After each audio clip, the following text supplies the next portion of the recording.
መርሰዲስ ቤንዝ በመኪኖቼ ላይ 50% የዋጋ ቅናሽ አድርጌያለሁ አለ። ይህንን ማን ሊያምነኝ ይችላል? እስኪ አንድ ፎቶ ላሳያችሁና ተነጋገሩበት። እውነት የሆነ መረጃ ነው የማስተላለፍላችሁ። መርሰዲስ ቤንዝ 50% ያክል የዋጋ ቅናሽ አድርጎ ግዙኝ እያለ ሰዎችን እየለመነ ይገኛል።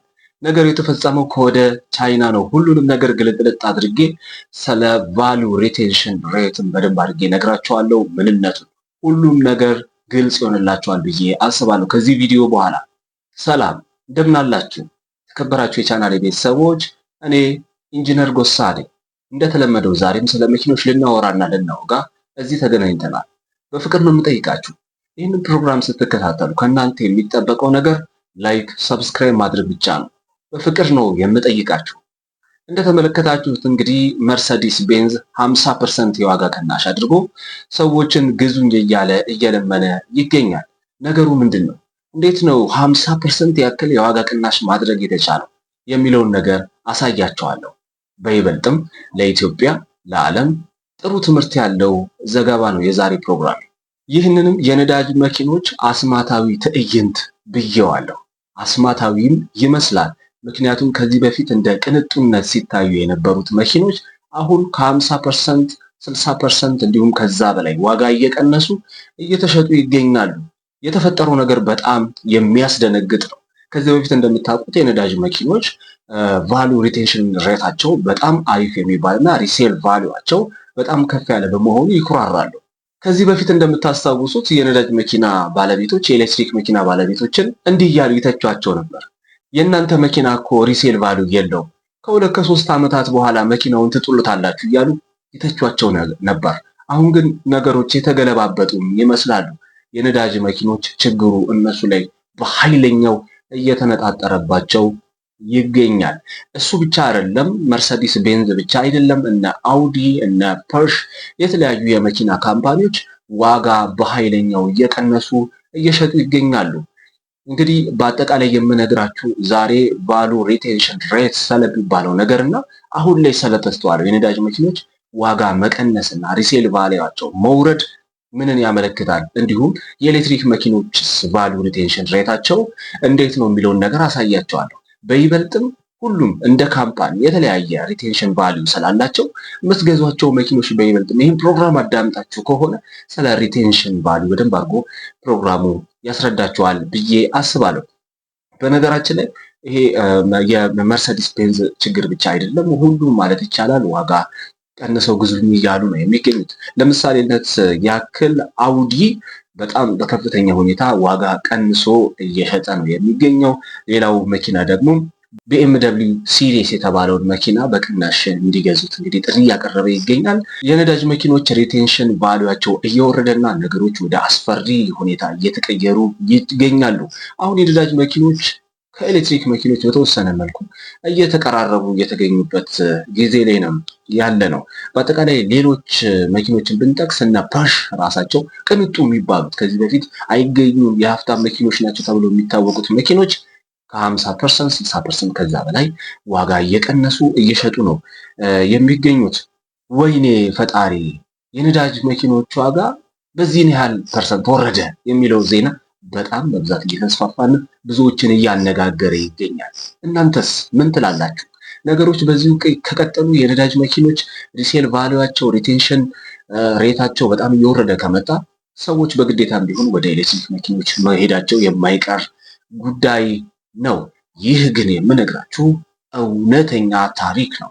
በምስሉ ላይ እንደምትመለከቱት መርሰዲስ ቤንዝ 50% የዋጋ ቅናሽ አድርጎ ለህዝቡ ግዙኝ እያለ ሲያስተዋውቅ ይኸው በተግባር የተደገፈ ነው እያሳያችሁ የሚገኘው ማለት ነው። በአጠቃላይ የፖርሽ ቫልዩ ሪቴንሽን ሬት ልንገራችሁ። ፖርሽ ለምሳሌ 70% ያክል ነው ቫልዩ ሪቴንሽን ወይም ዋጋውን ይዞ የመቆየት አቅሙ 70% ነው ብሎ መግለጽ ይቻላል። 30% ያክል ወድቋል። ከዚህ በፊት ያለውንም ልምድ በደንብ አድርጌ እነግራችኋለሁ። እስኪ ስለ ቫልዩ ሪቴንሽን ሬት ከዚህ በፊት ያለውን ነገር ልንገራችሁ። ከዚህ በፊት አንድ የነዳጅ መኪና እንደምታውቁት አንድ ሰው ይገዛል። ወይም ከ3 ዓመት በፊት የነዳጅ መኪና ብትገዙና ከ3 ዓመት በኋላ መልሳችሁ ያንን የነዳጅ መኪና ለመሸጥ ብትሞክሩ መኪናው ሪቴንሽን ቫልዩ ወይም ዋጋ ይዞ የመቆየት አቅሙ በጣም ትልቅ ከመሆኑ የተነሳ 1 ሚሊዮን የገዛችሁት መኪና መልሳችሁ 1 ሚሊዮን ልትሸጡት ትችላላችሁ። እንደውም ግፋ ሲል ኢትዮጵያ ውስጥ 1 ሚሊዮንም 2 ሚሊዮንም 3 ሚሊዮንም የገዛችሁት መኪና እንደ ኤግዛምፕል 3 ሚሊዮን ይመስላል። 3 ሚሊዮን የገዛችሁትን መኪና ምናልባት ከተወሰኑ ከ3 ዓመት በኋላ መኪናው 1 ሚሊዮን አትርፋችሁ ወይም 2 ሚሊዮን አትርፋችሁ መኪናውን በ5 ሚሊዮን 4 ሚሊዮን 3 ሚሊዮን 500 ሺህ አትርፋችሁ የመሸጥ እድል አላችሁ።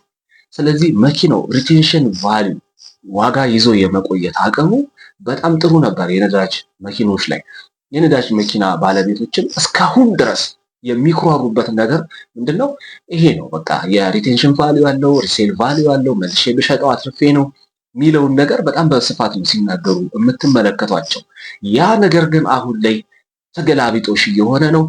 50% ዋጋ እየቀነሰ መርሰዲስ ቤንዝ መሸጥ ሲጀምር በጣም ብዙዎችን ነው ያስደነገጠው፣ እኔንም ጭምር ማለት ነው። በጣም እንዴት ቸኩዬ ለእናንተ ፕሮግራም ልሰራላችሁ እንደተጣደፍኩኝ እኔ ነኝ የማውቀው። እና ከዚህ በፊት እንግዲህ እንደምታውቁት ከ100% በላይ ነው ቫልዩ ሪቴንሽን የመያዝ አቅማቸው። አንዳንድ ሰዎችም መኪኖችን ገዝተው እኮ እንደ አትርፈው የመሸጥ እንደ ወርቅ ንግድ፣ እንደ ዳይመንድ ንግድ መኪና ገዝተው ተጠቅመውበት አትርፈው የመሸጥ እድል ነበራቸው ኢትዮጵያ ውስጥ። አሁን ግን ነገሮች የመገለባበጥ ሂደት ውስጥ ሊከሰት ይችላል ከጥቂት ዓመታት በኋላ። አሁን ላይም ዋጋቸው እየወረደ ነው።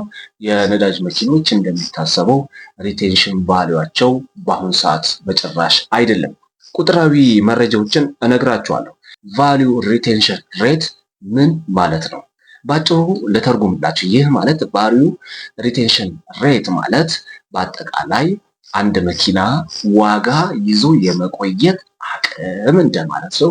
ቅድምም የተወሰነ ለመግለጽ ሞክሬያለሁ።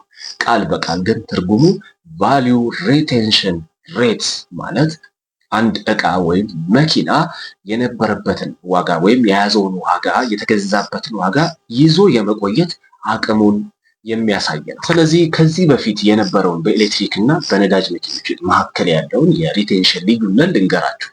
ከዚህ በፊት የነበረው እንዴት ነው? ከ16% እስከ 30% ልዩነት ነበራቸው ዋጋ ይዞ የማቆየት ጉዳይ ላይ። የነዳጅ መኪኖች እስከ 30% ብልጫ ነበራቸው የኤሌክትሪክ መኪኖች ላይ።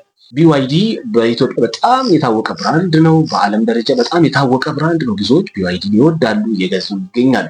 ነገር ግን ከቫልዩ ሪቴንሽን ሬት አንጻር ካያችሁት ቢዋይዲን በጭራሽ የሚመከር መኪና አይደለም።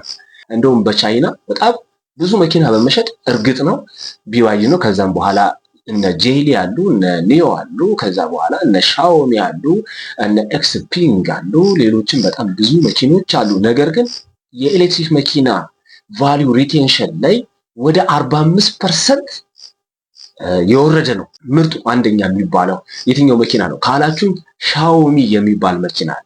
እሱ መኪና ወደ ኢትዮጵያ እየገባ አይደለም። ካምፓኒው ወደ ውጭ ሀገራት ላይ መኪኖችን እየላከ አይደለም።